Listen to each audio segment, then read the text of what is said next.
মুসলিম হিসেবে ব্যক্তির মৃত্যুর পর তার জানাজা বা দাফন সম্পন্ন হওয়া যেখানে মানবিক ও ধর্মীয় অধিকার, সেখানে চুয়াডাঙ্গায় ঘটল ভিন্ন এক ঘটনা। নাচ গান ও টিকটক করার অপবাদ এনে জনৈক নারীর মরদেহ দাফনে বাধা দিল স্থানীয় জনতার একাংশ। দীর্ঘ কয়েক ঘন্টার উত্তেজনা আর প্রশাসনিক দৌড়ঝাঁপ শেষে মধ্যরাতে দাফন সম্পন্ন হলেও এই ঘটনা জন্ম দিয়েছে নানা প্রশ্নের। গত বুধবার ঝিনাইদহের সুবর্ণা আক্তার নামের এক গৃহবধূ আত্মহত্যা করেন। বৃহস্পতিবার তার মরদেহ নিজ গ্রামে আনা হলে শুরু হয় বিপত্তি। এলাকাবাসীর অভিযোগ, সুবর্ণার নাচ গানের সাথে জড়িত ছিলেন, যা স্থানীয় সামাজিক রীতিনীতির পরিপন্থী। এই অজুহাতে তাকে গ্রামের কবরস্থানে দাফন করতে বাধা দেওয়া হয়। পরিস্থিতি সামাল দিতে ঘটনাস্থলে ছুটে আসে পুলিশ ও স্থানীয় প্রশাসন। সুবর্ণার পরিবারের দাবি, এটি ব্যক্তিগত আক্রোশ থেকে করা হয়েছে। টিকটক, তারপর বিভিন্ন অনুষ্ঠানে সে নাচ গান করার পরে আজ 2 দিন আগে সে তার হাজব্যান্ডের সাথে কথা কাটাকাটির মাধ্যমে সে গলায় দড়ি দেয়।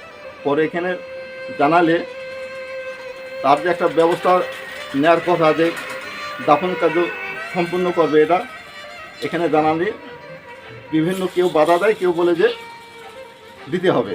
জীবন অবাক না করলে কে করবে? 28% মিল্ক ফ্যাটের অবাক করার সাথে ফ্রেশ মিল্ক পাউডার। জীবন অবাক করুক প্রতিদিন।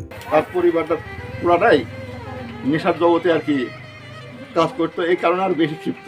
শেষে রাত 10টার দিকে করা পাহারায় জান্নাতুল বাকি কবরস্থানে তাকে দাফন করা হয়। আমরা তো একবারে বলিনি আমরা এই কবরস্থানে মাটি কারো দেবো না। এত বড় মহল্লায় এমন কোন মানুষ নাই যে 12 বছরের মধ্যে বলতে পারবে না আমরা কারো মাটি দিইনি।